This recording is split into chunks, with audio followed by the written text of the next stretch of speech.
স্বাভাবিকের চেয়ে বর্তমান তাপমাত্রা প্রায় 65 ডিগ্রি ফারেনহাইট ওপরে। ওয়েস্টার্ন ইউরোপ জুড়ে জেঁকে বসা এই তীব্র দাবদাহের পেছনে দায়ী ওমেগা ব্লক নামের একটি বিশেষ আবহাওয়া ধরন, যা বায়ুমণ্ডলে একটি বাল্বের মতো তৈরি করে গরম বাতাসকে এক জায়গায় আটকে রেখেছে। তবে এই চরম তাপপ্রবাহে নগরবাসীর জন্য সবচেয়ে বড় ফাঁদ হয়ে দাঁড়িয়েছে তাদের নিজেদেরই ঘরবাড়ি। লন্ডনের ভিক্টোরিয়ান আমলের ঐতিহ্যবাহী বাড়ি কিংবা প্যারিসের জিঙ্কের ছাদ দেয়া অ্যাপার্টমেন্ট, এগুলো তৈরি হয়েছিল শীতকালে ঘরের ভেতর তাপ ধরে রাখার জন্য, গ্রীষ্মের উত্তাপ ঠেকানোর জন্য নয়। ফলে মাত্র কয়েক ঘন্টার রোদেই এক একটি ঘর পরিণত হচ্ছে জ্বলন্ত ওভেনে। টিকে থাকতে জানালার কাছে ফয়েল পেপার লাগিয়েও মিলছে না নিস্তার। It's been really difficult, I must say. I'm just opening the windows, putting my fan on, I'm taking a shower right before bed. I'm sleeping with wet towels over me just to try to survive, honestly, and just try to sleep. বিশেষজ্ঞরা বলছেন ইউরোপের এই পুরনো আবাসন কাঠামোকে দ্রুত জলবায়ু সহনশীল না করতে পারলে আগামীতে পরিস্থিতি আরও ভয়াবহ রূপ নেবে। কারণ ইউরোপের বিদ্যমান বাড়িগুলোর সিংহভাগই তৈরি হয়েছিল শীতের তীব্রতা মাথায় রেখে। গ্রীষ্মের এমন নজিরবিহীন গরম ঠেকানোর কোনো প্রযুক্তি এতে নেই।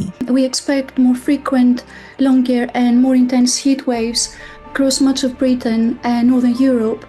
And many homes being built today, or existing homes, are still designed primarily around retaining heat during winter, with thermal comfort in winter in mind rather than preventing overheating in the summer. So it's really important that we climate-proof our housing stock for the warming climate. এদিকে ব্রিটেনের কেমব্রিজে পার্কের গাছের ছায়ায় আশ্রয় নেয়া মানুষগুলো মনে করিয়ে দিচ্ছেন এক চরম সত্য। আবহাওয়াকে দোষ না দিয়ে প্রকৃতির এই রুদ্র রূপের পেছনে মানুষের নিজেদের ভুল এবং জীবনযাত্রাকেই দায়ী করছেন তারা। I think we need to relax and live with it. And if it means we have to open more windows, open our windows. If it means we have to put more shade trees down the street, let's have some more shade trees down the street. And let's just accept the weather is what we live in. And we're the ones that needs to change. তবে ব্রিটেনের চেয়েও ফ্রান্সের পরিস্থিতি বেশি ভয়াবহ। দেশটিতে ইতিমধ্যে দাবদাহের কারণে প্রায় অর্ধশত মৃত্যুর খবর পাওয়া গেছে। ব্যাহত হচ্ছে বিদ্যুৎ সরবরাহ। জুন মাসের সব রেকর্ড ভেঙে তাপমাত্রা 110 ডিগ্রি ফারেনহাইট পৌঁছানোয় স্কুল ও পর্যটন কেন্দ্রগুলো বন্ধ ঘোষণা করা হয়েছে। ফ্রেঞ্চ প্রেসিডেন্ট ইমানুয়েল ম্যাক্রো একে ইতিহাসের সবচেয়ে বড় ধাক্কা বলে বর্ণনা করেছেন। আমরা নজিরবিহীন একটি সময়ের মধ্য দিয়ে যাচ্ছি। বৈশ্বিক উষ্ণায়নের সাথে খাপ খাইয়ে নেওয়ার চেষ্টা করছি ঠিকই, কিন্তু ইউরোপে আজ যে ধরনের চরম তাপমাত্রা দেখা যাচ্ছে তা স্বাভাবিকের চেয়ে 65 ডিগ্রি বেশি। তার সাথে মানিয়ে নেওয়ার কোনো পূর্ব প্রস্তুতি আমাদের ইতিহাসে নেই। তাই এই মুহূর্তে সবচেয়ে বড় অগ্রাধিকার হলো সাধারণ মানুষের সুরক্ষা ও সতর্কতা। সমতলের এই উত্তাপ এখন ছুঁয়ে গেছে ইউরোপের সর্বোচ্চ পর্বতশৃঙ্গ আল্পসেও।